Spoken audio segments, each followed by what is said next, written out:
Martin, Harding, and Mazzotti. Well, just last week, Amazon employees voted against unionizing at the Amazon warehouse in Skodak. The Amazon labor union had been trying to organize workers to vote yes on a union for months. Managing partner Paul Harding with Martin, Harding, Mazzotti is here right now to talk to us a little bit about this. So explain a little bit what unions are. So unions are basically kind of what the word implies. They unite, the workers unite, they get together. They're able to go in to see the management collectively, right? They do it not as one, where maybe you can get run over, but as a group, and that at its essence, that's what a union is.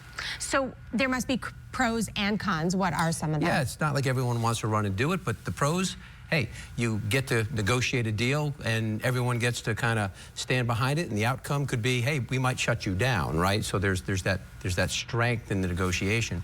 But I also think that probably historically what we've seen with unions, with child labor laws and some of the stuff of the early days, post-industrial revolution, it made it much safer, and it kind of created an environment that gave people a normal work week or a reasonable work week.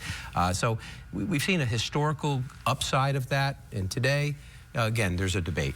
Yeah. Some of the cons, did you mention? Yeah, well, you can't negotiate your own deal, right? You say, well, I'm a little better than the guy next door or the woman next door, so I want to make a few more dollars. No, you're going to join that group.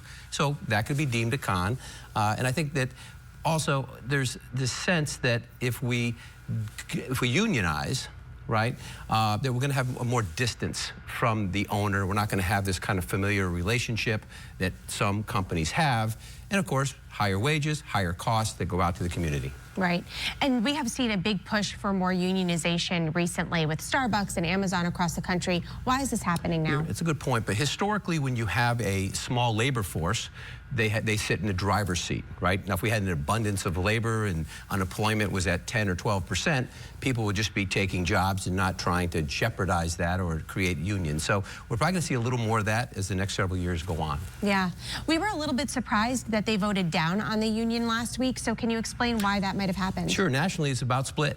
Certain places they've gone, they've developed the unions. And I think here, because New York has so many favorable rules already in place, that it was turned down. And, at the end of the day, they can do it again, I think, in a year. They may or may not. It's expensive to get to a union vote.